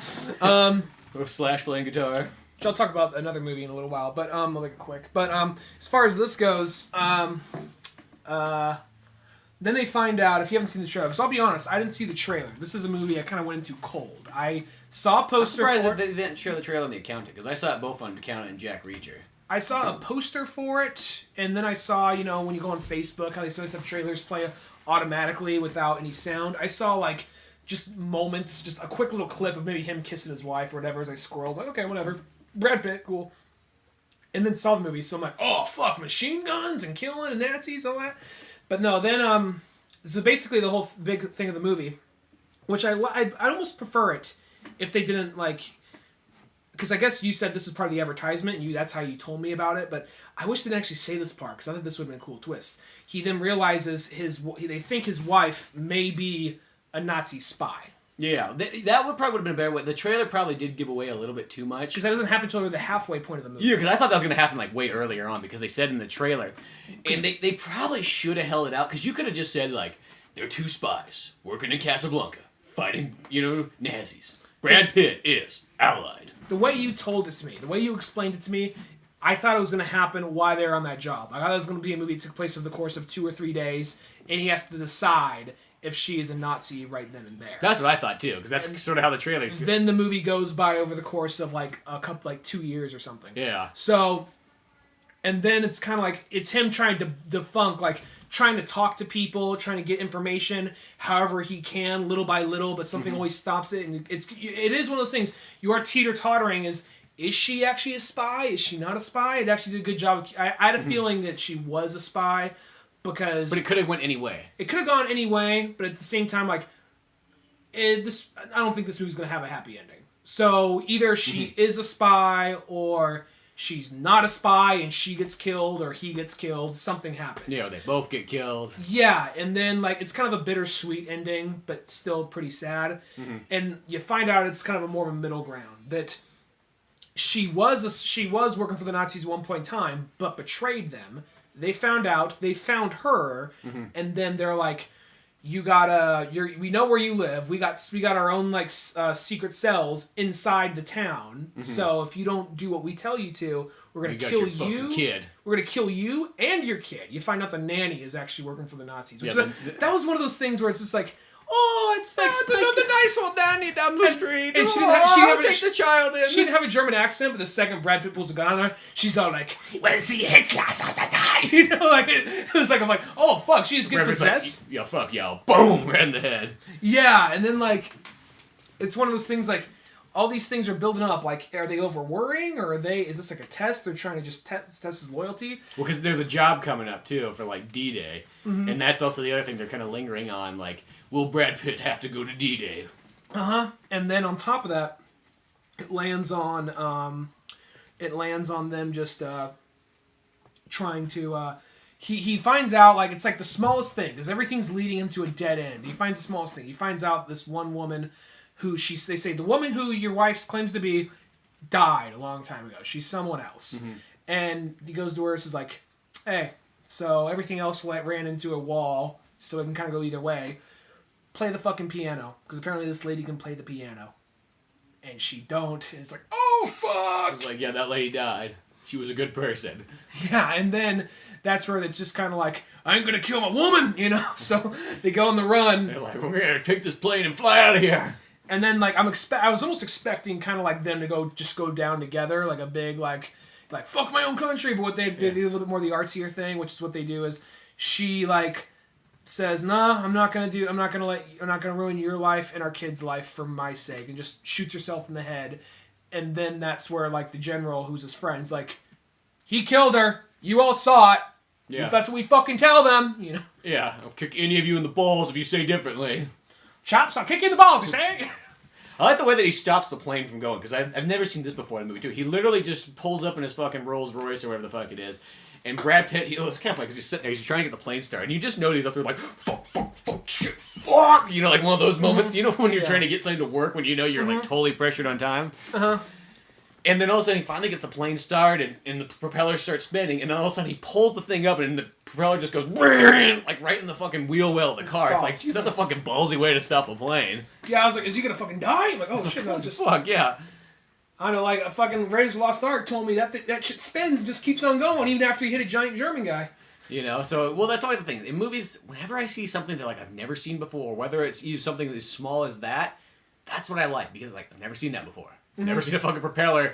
Someone stop somebody flying a plane just by pulling their car up, just, like, lightly and just having it tear through. Well, I thought it was kind of like, I like the ways, some of those small ways that he couldn't get questions answered. Like you go to like one guy who's a survivor, like you were part of the French Resistance. You knew this lady. Is this her? He says like, dude, my right eye is gone. My left eye, its cornea is my retina's detached. My retina's detached. All I see is a blurry square. Yeah. It's like well written little things like that. Yeah.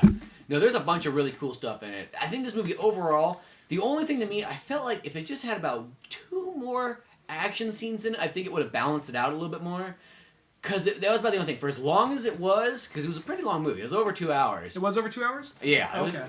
It was just one of those ones where it just needed just a little bit more action just to break it up. I feel like it's one of those movies. I really liked it, but yeah, it just needed just a little bit more action. And I don't mean this in a bad way. I feel like it's one of those movies that's probably trying to go for Best Picture or something like that. Yeah. I don't know if it's going to win. I could see it possibly getting nominated. I still really liked it, though. I'm not one of those people that hates everything that's nominated for Best Picture. Mm-hmm. I'm just more irritated when you got something that is definitely different, but instead of, it's like, not saying it's a bad movie, but it's like, yeah, Mad Max had a lot. That looked like the harder movie to make rather than a drama. Yeah, at the end of the day, you're kind of like, dude, Mad Max, like, the amount of work, I don't care who you are, you gotta understand how much work went into that movie, and it's just like... And I'm sure that I haven't seen it, but like Spotlight, Shahir is a good movie, and I'm sure it probably is a good movie. It's still it's a Talking Heads movie, It's a document of drama about like it's like just a bunch of guys in offices. And I'm sure it's. That's what I mean. Movie. Yeah, at the end of the day, it's just a talkie movie. And I'm not saying anything against it, but like that's talking. Yeah, acting's great. Don't get me wrong, but that is not like the only part of a movie. At the end of the day, you know what I mean? That is just one element. But I think didn't really change anything. I think like the movie awards. I gotta see the movie first, but that's that type of movie. Sorry, yeah, I think just the movie awards that's the only element that comes across is that hey, that's all this movie. We only care about the acting part. We can give a flying fuck about the guy who works his ass off in the editing room. Or the controversial part of it. Yeah. All those things. It's funny how that is. It's like, the guys that work the hardest, just like anything else in life, the guy who's always working the hardest is getting the least amount of credit. Which I want to say this, because I think we both kind of landed on, we both liked Allied. We thought, I want to say it's probably, a real ranking, Leonard Maltin ranking system, I'd say it's a 3 out of 4. I would say that too. That's about it. I would say, though, if it had just a couple more action scenes in it, though, it could be a 3.5 out of 4. Oh, definitely. Because that was the only thing. It just needed... Because when there was action, it was fucking badass. But it needed just a little bit more, I think, to balance it out. It was just pitting it up. Spit it up. Yeah, the drama almost outweighed it just a tad bit. Because there was a couple of parts where it's like, okay, this is either going on a little bit longer than necessary. Like, I like all the spy stuff, but sometimes there was some drama stuff that was like, okay, come on, we can... They're just trying to really hammer home that he's happy. And they had a lot of scenes of him, look how happy he is. And they're like, that's all going to be taken away. They're not going to show this happy shit for no reason. So I was like, you could probably cut some of this out because I know where it's going to go. But I will say, I do want to talk about, before we end the show, are we good on time? Let's start wrapping it up. Okay, well, I want to say, I saw this documentary a little bit ago called Gimme Danger, and it's by the guy who did Coffee and Cigarettes. And Coffee and Cigarettes is a weird movie. Did you ever see that one? I never saw it, but I know it's by the same dude. It's not really like... You look at it, and it's one of those movies you watch and go, that is the fucking ingenious idea. It's like the most laziest fucking movie known to mankind. It is... Well, what it is, it's literally like if you made a podcast into a movie, that's kind of what it is. Because all it is just... I know for a fact that guy just sat down, or whoever wrote them, he might not... I can't remember if it's the same guy that wrote it, but... It might have been one of those ones where just somebody literally wrote down all their friends' conversations in like the last couple of months or last year, and then just strung them out. Like, it has like no real story structure. It is literally just conversation after conversation after conversation in a diner with different people smoking cigarettes, drinking coffee. That's all it is. Well, in fact, some Iggy Pop's in that movie. Yeah, Iggy Pop's one of the people in the movie. That's the thing, is because it's got like Bill Murray in it, and it's got a bunch of actors. Are they playing themselves? No, I don't think so. They're just like talking. It's like it is the ultimate talkie picture. There's nothing more fucking talkier than cigarettes and coffee, and it's in fucking black and white to make it... You gotta focus on the talkiness. Well, I know that... Well, this movie... I know it's by the same guy. At least I heard of this. And it's basically a documentary on the Stooges. Not so much Iggy Pop, though Iggy Pop is doing probably 80% of the talking in the movie, because he's just good at giving interviews. Yeah, is all the Stooges guys still alive? No, not all of them. They switched through some guys. And it's like... they had... I'm trying to blank on their names. I feel like an asshole. There is their guitar player, and there is these two brothers. They're the brothers. It was the... I'm trying to remember. I think it was their bass player, and they switched through some people. There's only like... by this point, I think there's only... If I remember correctly, I'm saying it was a good movie, but I'm trying to remember all the different facts. They switched some guys around. I think there's only two original members left by this point, but at some point they switched out for someone else at the halfway point. And one of the guys that died, he did a lot of interviews before he died, like years back, so it's shown a lot of that. Like, why isn't Iggy talking to that guy? I'm like, oh, he's dead, because they showed a lot of older interview footage of him. I'm just like, what happened? They get to the point where he dies, like, and he's, of course, it's the one guy who was like the straight man. He was the guy who wasn't drinking, wasn't partying among everybody. He's the one that went, but it basically just focuses on the Stooges. Like when the Stooges end, it doesn't stop. Like it just ends on this note of like the Stooges. They went on to inspire all these different bands, and then like at Coachella 2003.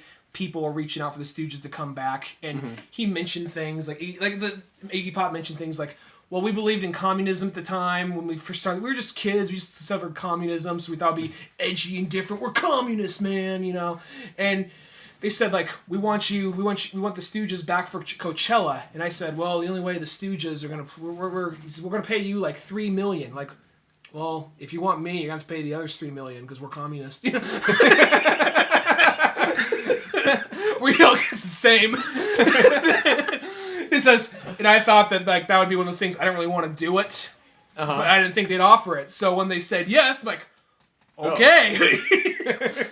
And then from there, he talks about how the Stooges started recording again, and then like in 2010, 2009, one of the other guys died. I think there's like originally only two real original members left, and they had some funny stories. There'll be points like some of the editing, like. They be talking about something and they have a rough cut to a movie or old footage of something that fits that. Like there's a part where he's talking about like, when I first got down to Hollywood, I was just walking around in like, tight leather pants. I went to a pet shop and there's a dog collar there. I'm like, I'm going to use that. And I'm just walking around wearing a dog collar. I come down to a crosswalk. I'm about to cross the street, not realizing I can't walk at the moment. I stop and a black Cadillac pulls by.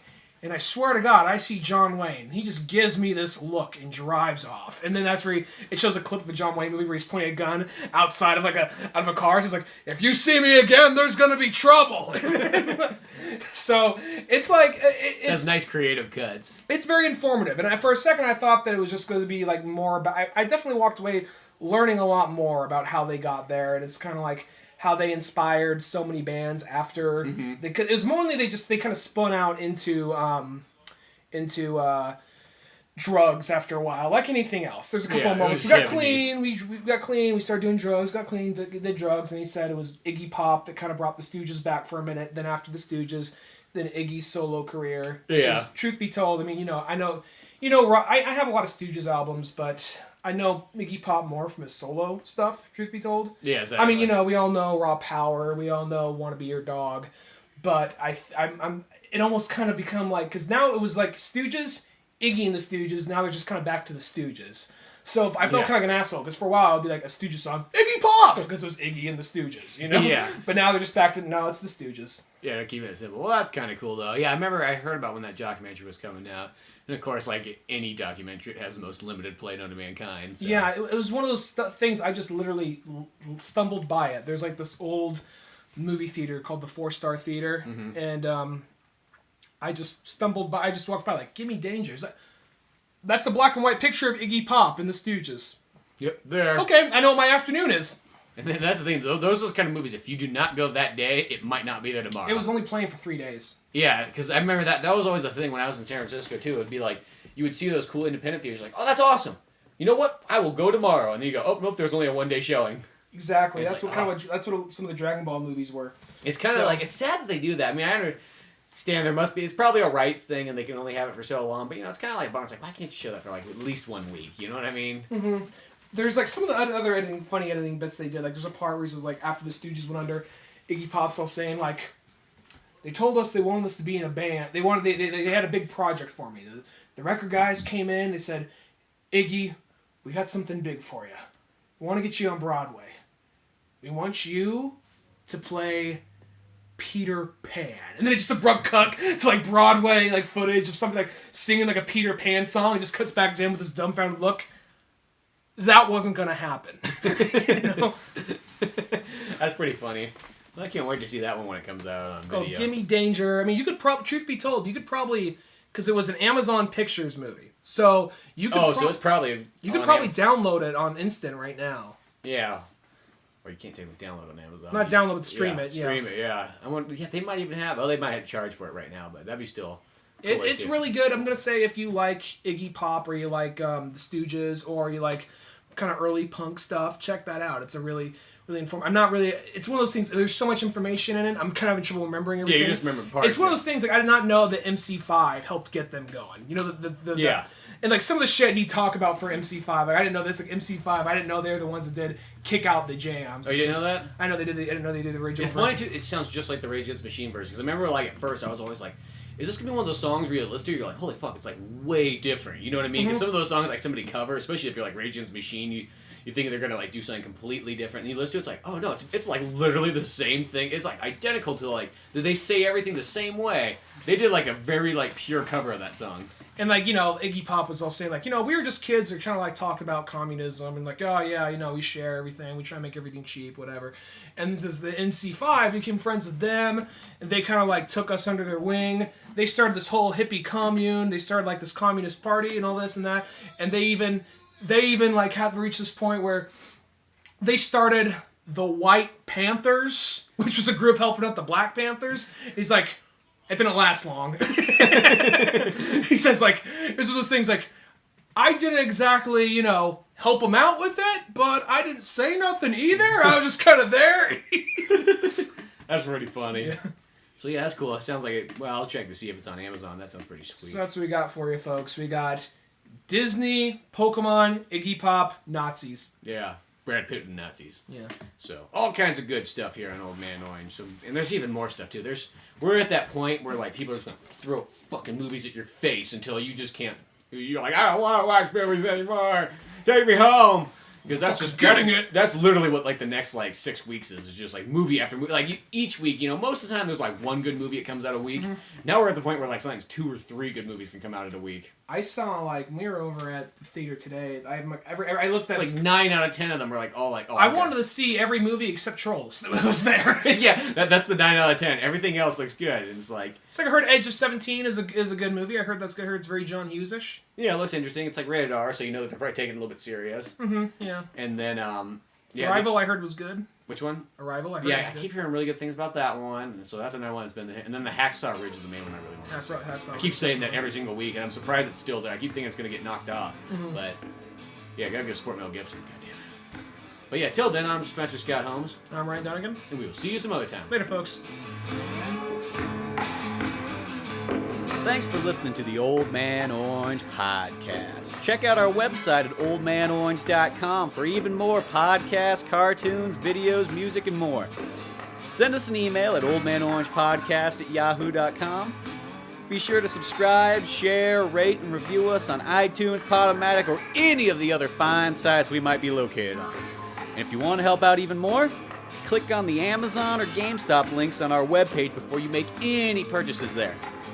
Won't cost you a penny, but it sends us a little something our way. Thanks for listening, and tune in next week to Old Man Orange.